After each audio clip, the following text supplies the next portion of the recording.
Good morning. Oh boy, sorry. Technical difficulties there. It was on mute and I was just talking to myself for a bit. Oh, I might as well start this off with a disclaimer that this is a pre recording, as during our normally scheduled MEL3E, the grade 11 Math for Everyday Life course, is on Monday to Thursdays from 10 to 11. I am actually pre-recording for tomorrow morning's class.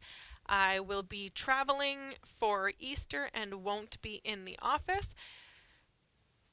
So today's class, I'm broadcasting live now, but it's being recorded to get played for tomorrow. Whew! Man, it is the end of the week. My brain is tired. I'm done. I should probably just go home now. Oh, welcome, team. This is Kobe Flat. I don't know if I should admit that. I don't know if I should tell people my name, but we are going through MEL3E, the grade 11 Math for Everyday Life course. Normally we broadcast from 10 to 11, Monday to Thursdays, giving students Fridays to get caught up on work. As I've mentioned, this is a pre-recording for tomorrow's class. So when you tune into our regularly scheduled class time, it will be Thursday, April 17th, and I won't be in the office. If you have any questions about the material, please send me an email and I will get back to you when we all return from the Easter break on Tuesday, April 22nd. So this is a good time to put in a plug that nobody will be in the office tomorrow, Friday, April 18th, as it's Good Friday, and nobody will be in the office on Monday, April 21st, as it is April Monday. Our classes will resume on Tuesday, April 22nd. Let's continue on where we left off with our Lesson 2 material. We didn't get a chance to finish all of Lesson 2. I only got through the hourly rate and how to calculate overtime. Did not get a chance to jump into the commission. So I want to quickly review the keep in mind section that we did at the beginning of class, where we learned how to calculate percentages. It was all to prepare us for the commission section. To review, when you are calculating commission, you are going to need to do percentages. In order to work with percentages, we have to convert the percentage to a decimal. We talked about how you can do that one of two ways. You can calculate by using a calculator 7 divided by 100. That will give you 0.07. There's another way to do it through mental math, and that is by thinking of 7 as a whole number. We do 7.0.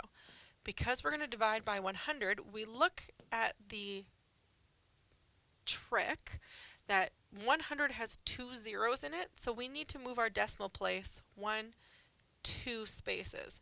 And then we fill in with a 0 to give us the placeholder, so we get 0.07. Technically the 0, but that was a placeholder in itself, so it's just 0.07.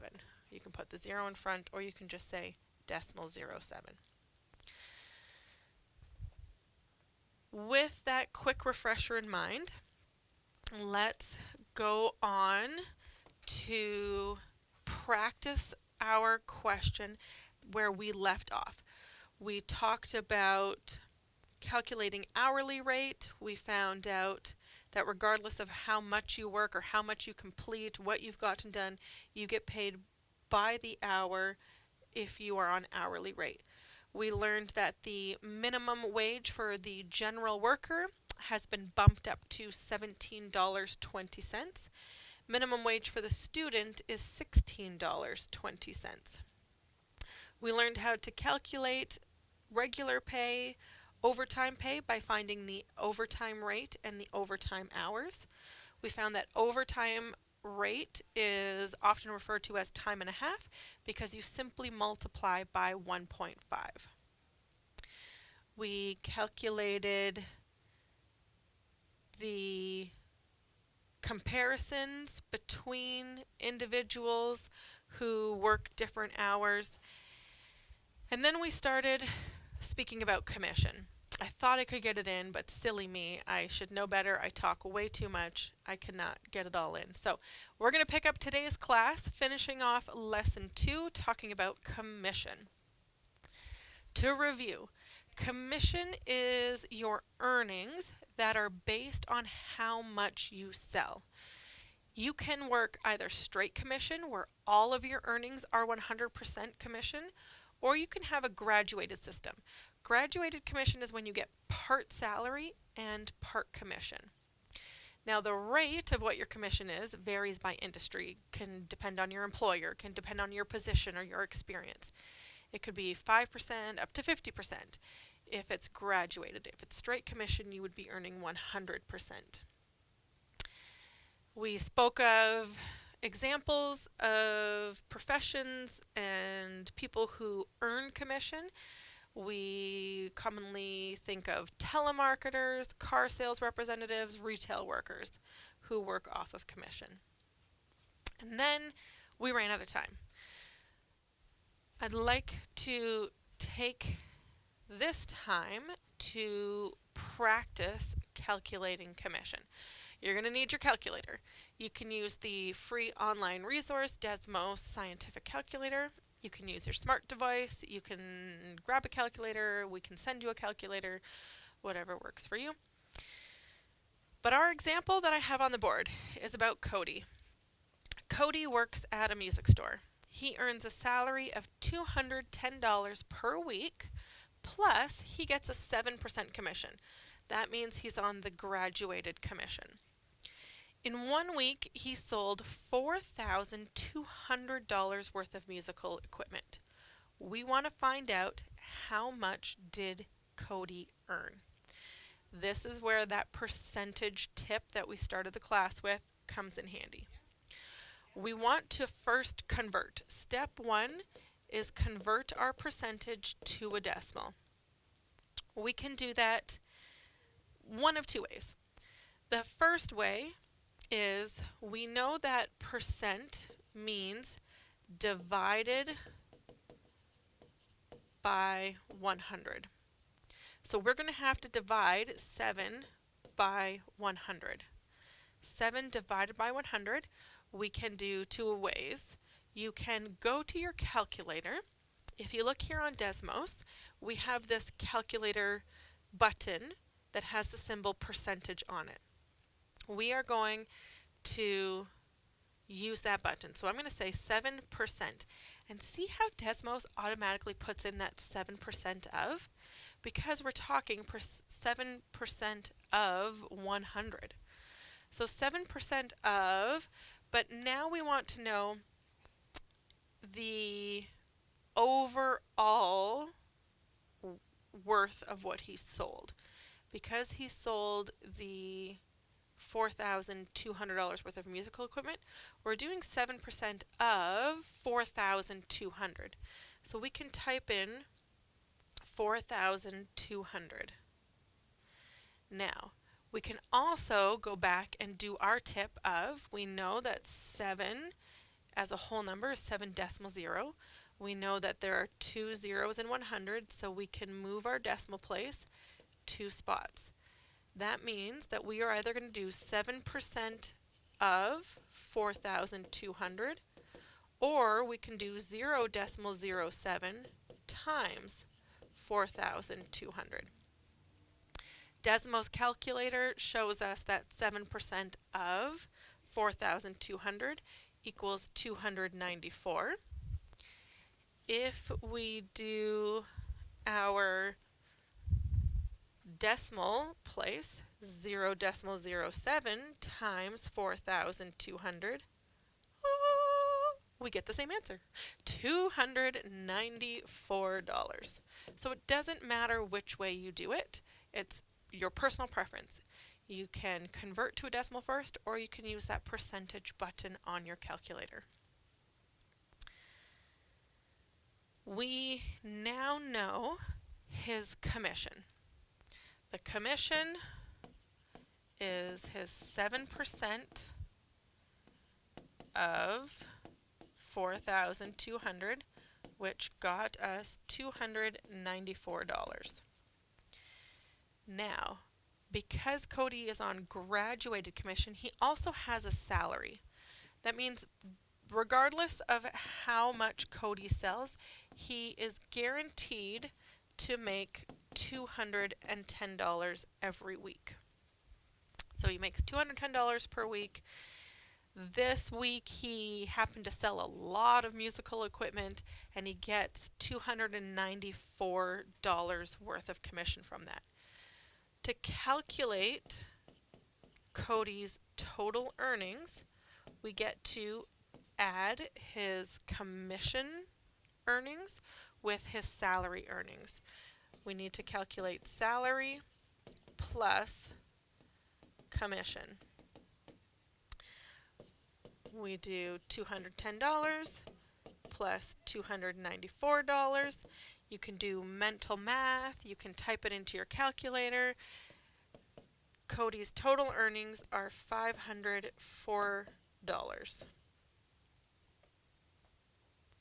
I don't know why I put an extra zero there. I just got so excited. I just wrote too many. It is a word problem. So we need a therefore statement. Remember, we want to use part of the question in our answer. How much did he earn? Therefore, Cody earned $504. There are multiple steps, but it's not that hard. We just need to convert to a decimal to multiply by the amount sold, or you can use that percentage button on your calculator. You have to calculate commission, find the salary, add them together. You've got your total earnings. Let's go on to another one so we can practice excuse me, a little bit more before we move into lesson 3. The next example that I have on the board for commission is about Bianca. Bianca works part-time selling cosmetics. She is paid 25% of her total sales. Now, her sales for this particular week are: on Monday, she sold $82 worth of cosmetics. On Tuesday, she sold $94 worth. Wednesday was a slower day. She only sold $67 worth. Thursday was a booming day. She sold $180 worth. And Friday, she sold $96 worth of cosmetics. We need to add, step 1, all of her sales together. So we need to add the $82 she sold on Monday with the $94 on Tuesday, with the $67 on Wednesday, with the $180 on Thursday, and the $96 on Friday. We are going to plug it all into our calculator, or you can do mental math, and we want to find out how much in total did Bianca make in sales. So once you add them all together, we get a total of $519. Now that we know what her sales were for the week, we can calculate her earnings. Bianca is paid 25% of her total sales. 25% is moving the decimal place 2 spots, 0.25 times the sales she made, which was $519. We want to know what is 25% of $519. Bianca therefore made $129.75 commission off of the cosmetics that she sold. The question says, what were her earnings for the week? Therefore, Bianca earned $129.75 commission for the week. So it's reading the question carefully to ensure that is it graduated commission or is it 100% straight commission. Bianca doesn't have a salary, so she is 100% straight commission.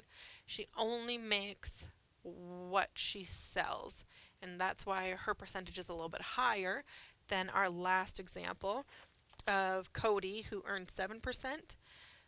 Bianca earns 25% because it's coming right off of commission. So her sales we have to add up, then we apply her commission to the amount she sold to find her earnings for the week.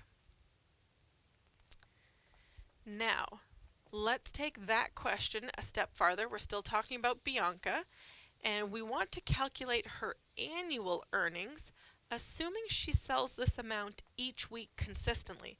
So if Bianca is always able to sell $519 worth of cosmetics, she will always be making $129.75.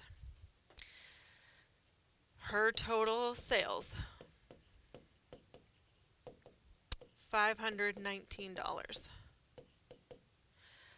She gets 25% commission, which means her earnings were $129.75. Therefore, if Bianca is earning $129.75 per week, and she gets that every single week, we're going to calculate her annual earnings. Annual means 1 year. How many weeks are in 1 year? We can remember from lesson 1 that there are 52 weeks in a year. Therefore, we need to multiply what is $129.75 times 52 weeks. And that's assuming that she works 5 days a week, all year round. We would get $6,747 as our answer. You can include that in your therefore statement. We can make those assumptions. We could say, therefore, if Bianca worked 5 days per week, every week of the year, her annual earnings would be $6,747. You don't have to write that much. You can just say Bianca would earn $6,747 annually. That's okay too. This is just if you want to justify why you calculated by 52. And it's a good assumption because it's not telling us otherwise. It just wants to know her annual earnings, assuming she sells this amount each week consistently. Well, there are 52 weeks in a year, so we are safe to make this assumption. If you want to do a few more practice questions, if you aren't feeling super confident with how to calculate commission, go ahead and try your hand at the support questions on page 13. I just want to wrap up lesson 2 by reviewing. We talked about hourly rate, and that's when an employee is paid a fixed income per hour. We also talked about overtime, how overtime is given to hourly rate workers that work beyond their normal hours, and we found here that we can only have a regular work week of up to 44 hours. Anything more than that is overtime. And we wrapped it up at the beginning of this lesson talking about commission when your earnings are based on how much you sell. It can either be straight commission or graduated commission. that is the end of our lesson 2, and I'd like to jump straight into lesson 3 today. Lesson 3, we are talking about gross pay and net pay. Today we'll cover such concepts as gross and net income. We'll explore the difference between gross and net pay, as well as finding net weekly and net monthly from your gross pay. We're going to look at the deductions that occur on your pay, what they mean, and how to better calculate. By the end of this lesson, we'll be able to differentiate between and calculate net and gross pay. We should be able to demonstrate an understanding of payroll deductions and understand monthly expenses and the beginning of budgeting. We'll know we have met these goals because you'll be able to define gross and net pay. You'll be able to explain the most common deductions. You'll be able to calculate net pay, and you'll be able to identify fixed and variable expenses and calculate those. Here's our keep in mind for the lesson.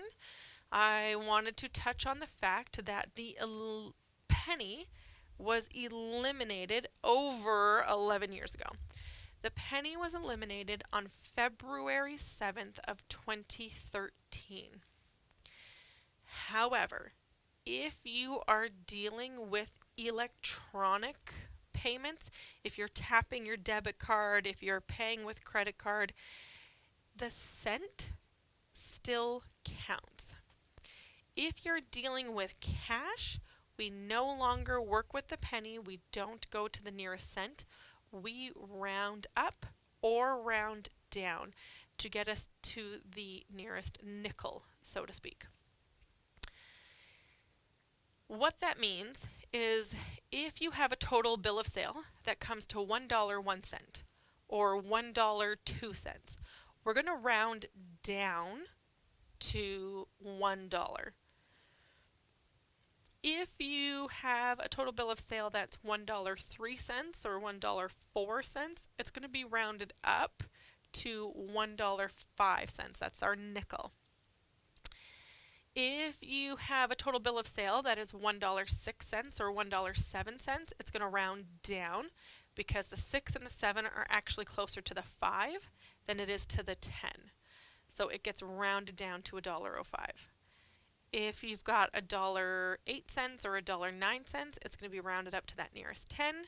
So it would turn out to be $1.10. You want to keep this in mind for your key questions. You're going to be asked certain questions about finding change, and you're going to be asked about calculating how much it would come to. So you want to keep in mind that you have to round down or up, depending on if it's to the nearest nickel or 10 cents. If you're following along in your IL booklet, we are on page 17, and we're going to be starting off with gross income. Gross income is the large income. Gross as in large, as in big, as in everything. It is the total earned by an individual on their income. Now, this is most likely your yearly salary. For example, we could say Bethany makes $35,000 a year. It could be based on your hourly wage. We could say Jonas earns $17.25 per hour for 35 hours a week, 50 weeks a year. Your paycheck is always going to state your gross income. That is that big overall large amount. However, that's not how much money you actually get. Psych! Because there are deductions. After all the deductions, you are left with your net income. The net income is your total income that an individual actually takes home. That's what you get. It is the gross income minus the deductions. So what are the deductions? Why don't I get my gross income? Deductions are what your employer takes for different reasons. Your employer could take money off of your earning to pay for various services. It could include your benefits plan, it could include your like union, it can include, we're going to get into all of it shortly here, but your employer is going to take money off of your earnings to pay for those various services and social protection plans. Let's take a look now at what those are. Common deductions include those things that every employee must pay. If you are working, you will get a paycheck that on your pay statement has deductions of income tax, your Canada Pension Plan, that's CPP, and your employment insurance, that's EI. All three of those are going to come off no matter who you are, where you work, those three come off. Now, some workplaces have additional deductions, and this is what I started to get into. You can pay into the company pension plan. You could pay into your health benefits, your life benefits, your dental insurance. You might pay union dues if you're part of a union. So you can have all of these extras taken off of your pay as well. Digging in a little bit deeper, the standard deductions are those three that I talked about. Canadian workers automatically have 3 standard deductions taken off of their paychecks each pay period. The first that we'll explore is EI. That's the employment insurance. EI is taken off because it's there for you if and when you need it. EI deductions provide temporary income support. Well, EI itself, sorry, not the deductions. It's deducted in case you need temporary income support. It goes to unemployed workers while they look for work, or maybe they've taken time off to go back to school, for training, to upgrade their skills. You can use EI then to go back and upgrade. You can use it if you are temporarily laid off and you need some money to tie you over till the next job. Now, in order to, what's the word I'm looking for? In order to qualify for it, a worker needs to have accumulated 420 hours of insurable employment during the qualifying period. Now, back in 2021, for every $100 earned, workers contributed $1.58 up to a defined maximum. This was set at $889.54, and the employer matches. This is important to know for some of our questions. The second standard deduction that we'll get into is the Canada Pension Plan, CPP. This is a monthly taxable benefit that replaces part of your income once you retire. Once you've left the workforce and you're enjoying retirement, you get this monthly taxable pay that you essentially were paying into while you were working, and now you get to reap those rewards, those benefits. You have to be 65 years of age or older. If you currently reside in Canada, you must have lived here at least 10 years since turning age 18 in order to benefit from those perks. Again, in 2021, it was set that CPP contributions were 5.45% of the employee's gross earnings. Remember, that's the big overall one before deductions come off. Again, the maximum was set at $2,898. I don't know why that's a percentage sign there. It should be a dollar sign there. And the employer matches. The third standard deduction is income tax. This is a type of tax that governments impose on income generated by businesses and individuals within their jurisdiction. These taxes that we pay are used to fund public services. They're used to pay government obligations, and they're used to provide goods for citizens. Now, based on tax brackets that show the tax rate you will pay on each portion of your income, and that comes up later in the course. We're not going through that today. Let's practice finding what those deductions are, or how we go about calculating EI, CPP, and income tax.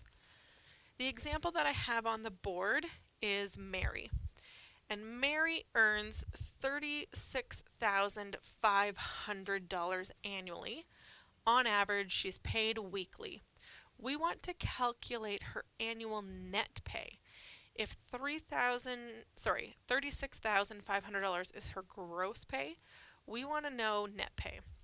The first thing we have to keep in mind is that net pay is what comes from the gross pay minus the deductions. You have to start with gross pay, then minus your deductions, then you get your net pay. So if $36,500 is the gross pay, we need to know what all of the deductions are. And we know that there are 3 standard deductions: EI, CPP, and income tax. So let's find out the amount of what those deductions are. Like we practiced last class, we want to find that percentage of. You can either use the percentage button on your calculator, or you can put it into a decimal so that you can multiply it.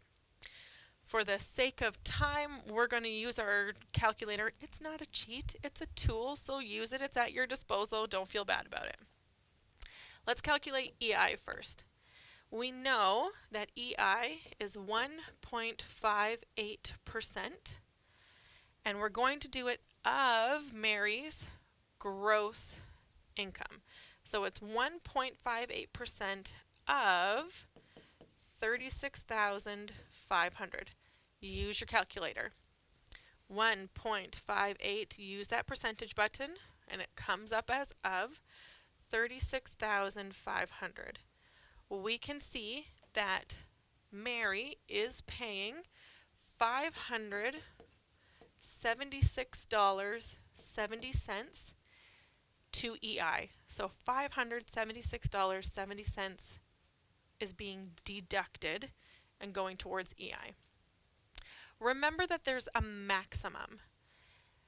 EI will take a maximum of $889.54. Now Mary doesn't make that much, so rather than them automatically taking the $889.54, they're only going to take the $576.70 because she comes in under that maximum.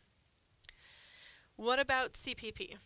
CPP is 5.45% of her gross annual income, which is $36,500. Using your calculator, 5.45% of 36,500.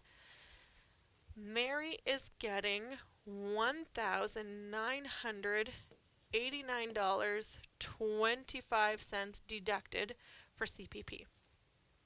The maximum for CPP is $2,898. Mary is not close to that, so she doesn't have to worry. Then we can see that she gets $5,475 deducted for federal income tax and $1,843.25 for provincial income tax. We want to add it all up. We want to find her total deductions. You can type it all into your calculator. We know that it's $576.70 plus $1,989.25 plus $5,475, and lastly $1,843.25. Mary is losing $9,884.20 to deductions. That is how much is getting deducted from her gross pay. Let's find that total net pay. Gross pay or gross income minus deductions equals net. Her gross income is $36,500 minus, we just calculated all of her deductions, $9,884.20. What's Mary left with? What is her net pay at the end of it all? Well, $36,500 minus $9,884.20. Mary is left with $26,615.80. So the question asked, calculate her annual net pay. It's a word problem. We're going to include our therefore statement. Therefore, Mary's annual net pay is $26,615.80. That's why looking at your pay stub can sometimes make you cry. You were told you're going to be making this much, you're going to make $36,500 annually, but deductions get you and you're actually left with $26,615.80. This is why it's so important when you're budgeting to use your net pay. If I try to create a budget from my gross pay, I'm going to think, wow, I've got $36,500 to spend on my mortgage or my monthly rent and a car and groceries. And man, look at all the money I've got left over. I can take a trip. I might want to upgrade my car. I might splurge on that shopping spree.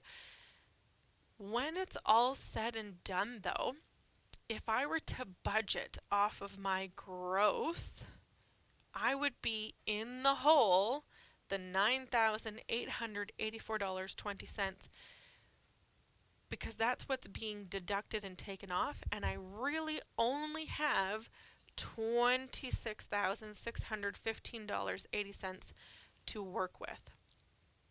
When you look at your net pay, you want to budget according to what you actually have to work with. Budget based off of your net pay. It's more realistic because it's the actual amount you get. Now, the deductions that are coming off, eventually you feel like you're getting back because of the different things. We know EI is there for us if something happens.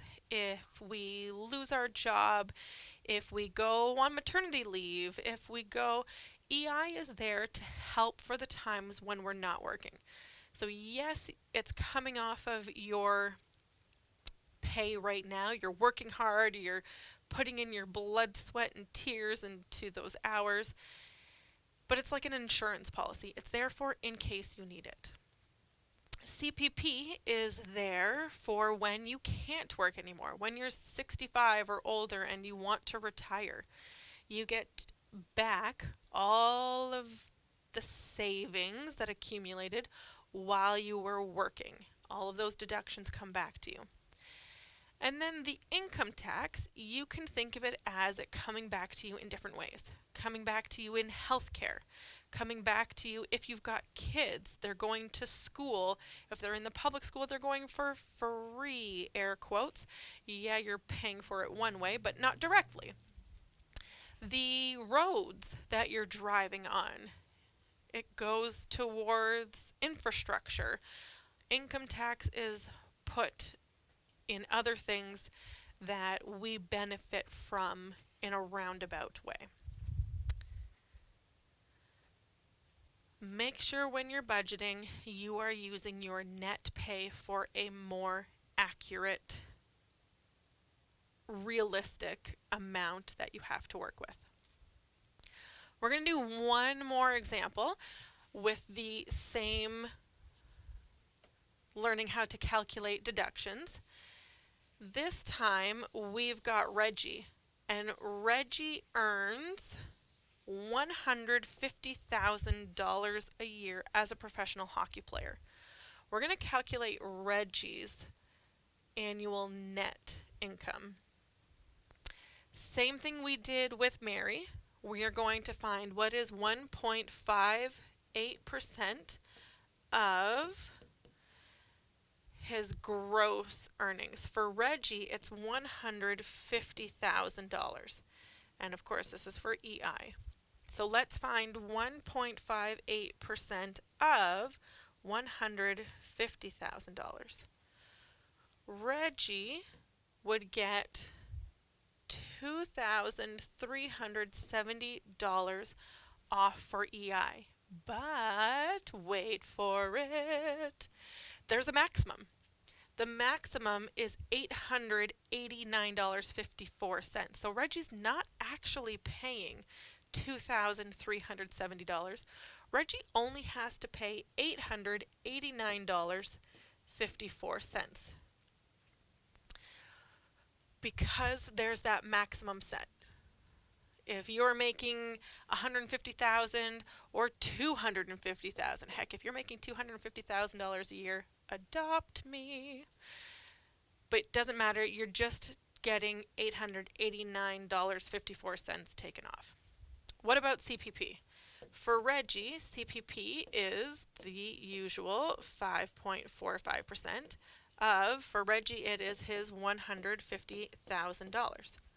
What is 5.45% of $150,000? For Reggie, it would be $8,175. Again, drum roll please. Does he actually have to have that taken off? No. The maximum is set to $2,898. So Reggie's getting a huge break. He doesn't have to pay the $8,175. He just pays the $2,898.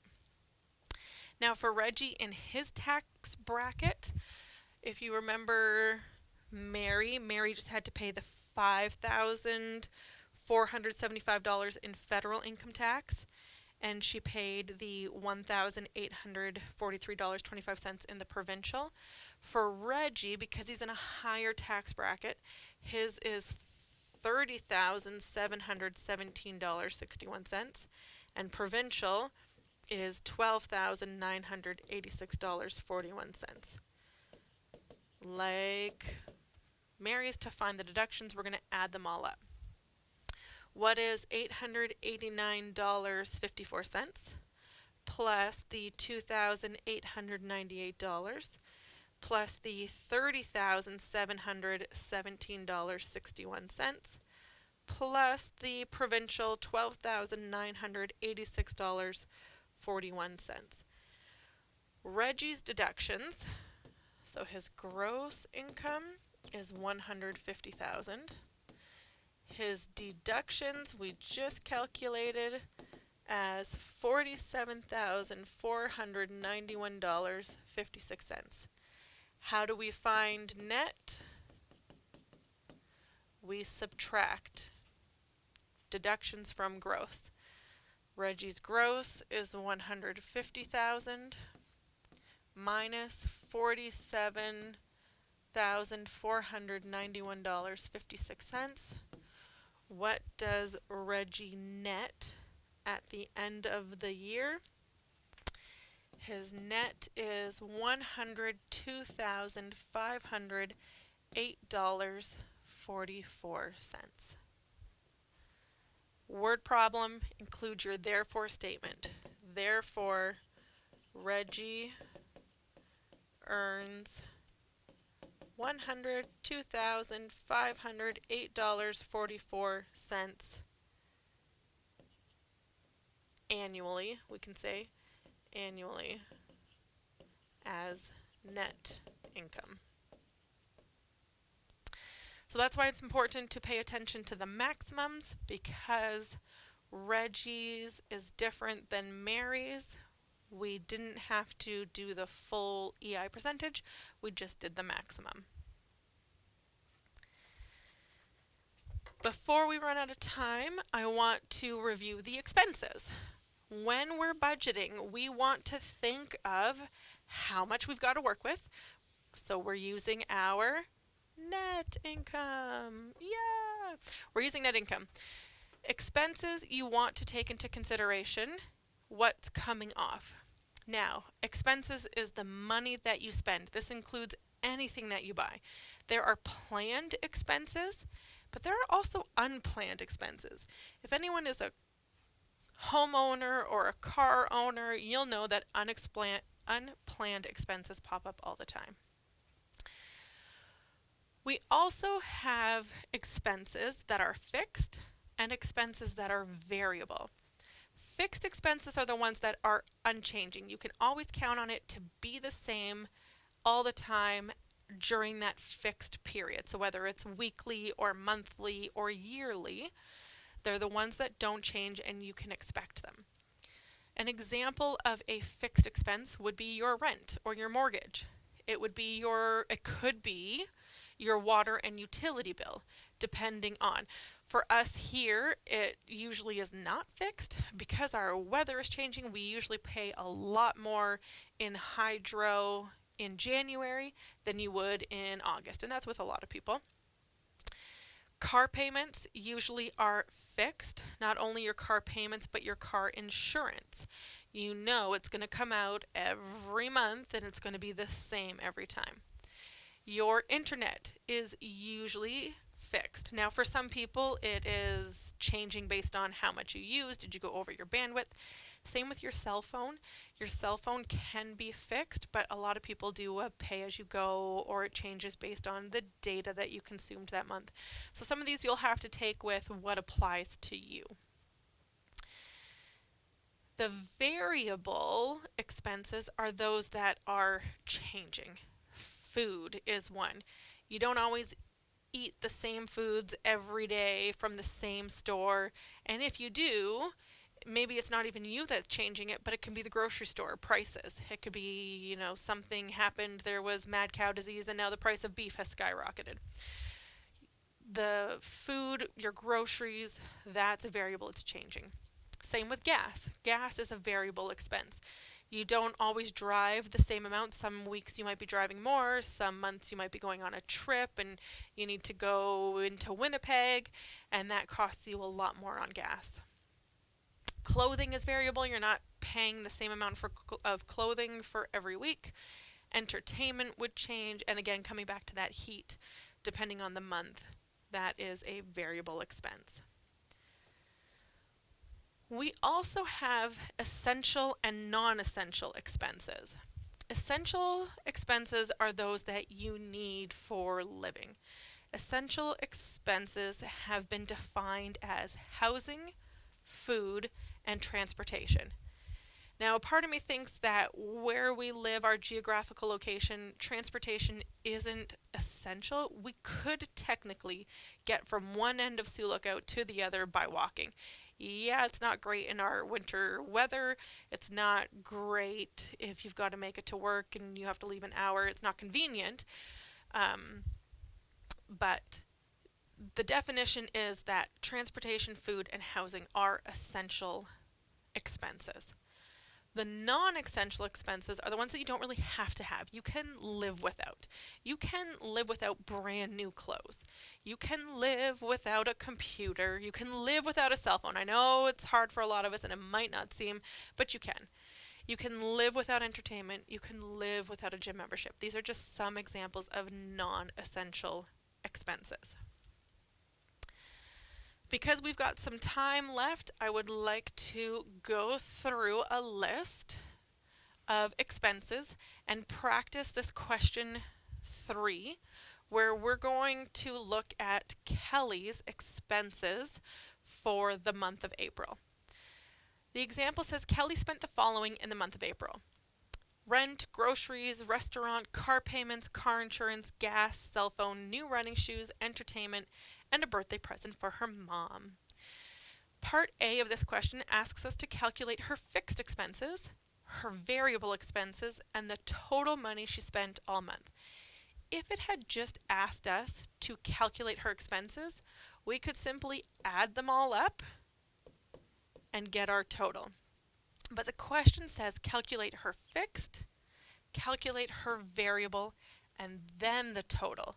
That means that we have to break them up. We have to break up her fixed expenses. I don't know what I was going to spell there. Let's try that again. Fixed and variable. Read the questions carefully so that you don't miss these crucial steps. If it says calculate her expenses, go ahead, add them all up. But because it's specifically defining fixed expenses, variable expenses, and total, we have to break them all up. So identify what they are.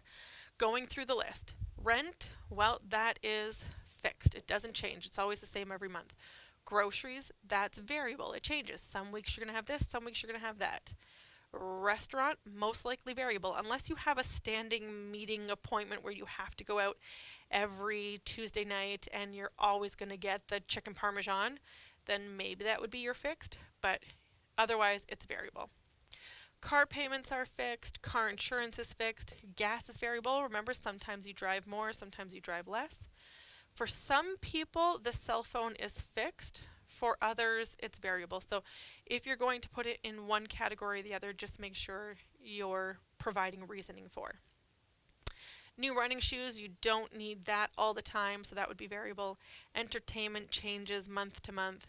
Mom's birthday present, variable.